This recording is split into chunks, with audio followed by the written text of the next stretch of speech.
election manifesto तैयार करछंती ओडिशा वासिंक बुओ बुलाइबा पे 3000 टंका चासर चासींक एमएसपी रखुचंती जदि आपण 10 वर्ष क्षमतारे थिले 10 वर्ष कौन शोईले कि 10 वर्ष क्षमतारे थिले जदि 3000 टंका क्विंटाल पिछा करिबार अछि ताले 10 वर्ष रे काई कले नहीं इलेक्शन आसिले आपण को झांसी बाणे मन पकाउछंती बत्ता डबल इंजिन सरकार रा बत्ता केते दउछंती जानछंती 300 टंका मात्र 300 टंका बत्ता दउछंती डबल इंजिन सरकार नवीन इंजिन केते दउछंती हजारे केते हजारे एबे इलेक्शन आसुची डबल इंजिन सरकार कहउछंती तांकर मैनिफेस्टो रे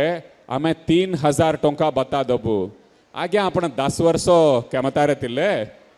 10 वर्ष आपणकर बत्तार रेट रखिले 300 टंका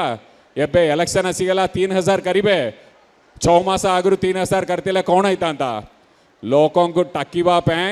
ये सबू ग्यारंटी दउचंती चीटिंग करबा पे दउचंती आपण मानक पाखर वोट नबा पे करचंती